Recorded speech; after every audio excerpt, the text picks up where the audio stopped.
Olá, tudo bem?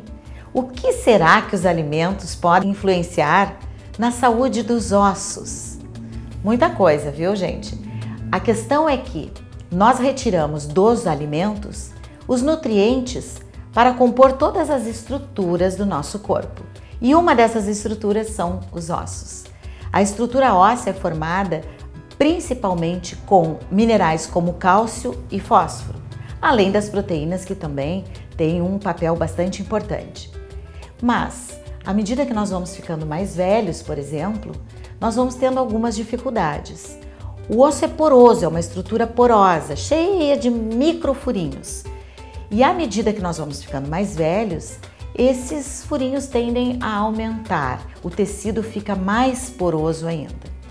E se nós temos ou desenvolvemos uma das doenças dos ossos, que é mais conhecida, a chamada osteoporose, e que acomete um grande número de pessoas, principalmente na idade mais avançada, esta doença ela vai agravar, a porosidade vai ficar maior e o osso terá uma facilidade de fraturas, que é muito comum.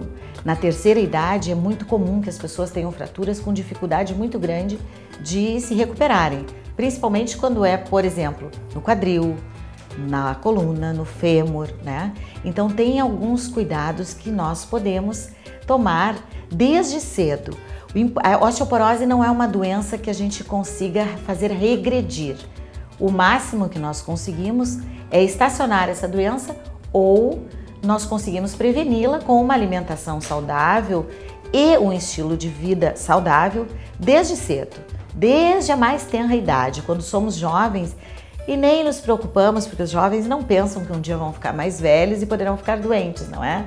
Mas na verdade nós, adultos, temos que cuidar da alimentação dos nossos jovens e trabalhar nessa questão de prevenção, promovendo a saúde deles e evitando que isso aconteça lá mais adiante quando estiverem mais velhos, ok?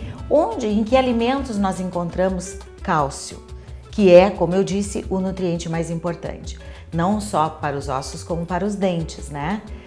Os alimentos mais ricos em cálcio são os derivados do leite. O leite, o queijo, o iogurte, o requeijão, qualquer tipo de queijo, quando eu falo, né? A manteiga, embora seja derivada do leite, ela não se enquadra nesse grupo porque o principal componente da manteiga é a gordura.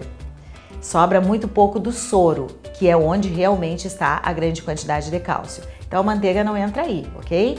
Ficamos então com os outros derivados e alguns folhosos, os verdes bem escuros como espinafre, brócolis, couve, também oferecem o feijão também, não é verde, mas também tem alguma quantidade de cálcio. Só que a absorção do nosso organismo, ela é mais competente com os alimentos de origem animal. Por isso que a gente fala tanto da importância dos laticínios para a nossa saúde óssea. Para aquelas pessoas que não podem consumir laticínios porque têm intolerância à lactose, que é o açúcar do leite, ou alergia à proteína do leite, então utiliza-se alimentos substitutivos. Mas para quem não tem nenhum desses problemas, pode consumir numa quantidade de 2 a 3 porções ao dia, dependendo da idade. Para pessoas até ao final da adolescência, podem ser 3 porções de laticínios por dia e para adultos no máximo 2 porções. O que significa porção? Se for leite, é um copo de 200 ml.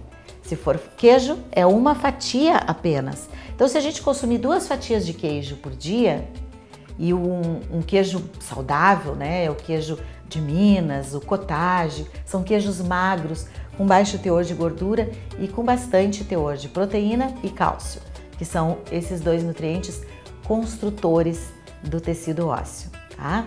Então 2 fatiazinhas de queijo por dia não é nada exorbitante e é suficiente para atender às necessidades do nosso organismo. Já na terceira idade, principalmente para as mulheres que têm aquela questão da menopausa, o que a menopausa tem a ver com isso? Na menopausa, nós começamos a produzir cada vez menos hormônios. E os hormônios, é que fazem a captação do cálcio. Portanto, se nós temos menos quantidade de hormônios no corpo, nós temos uma capacidade diminuída de absorver o cálcio. Geralmente, nessa situação, a gente deve usar algum suplemento, mas suplementos alimentares apenas e exclusivamente com orientação de um profissional habilitado para isso, que é o médico ou o nutricionista, ok? Esse é o meu recado de hoje. Uma boa tarde, uma boa semana a todos. Até a semana que vem.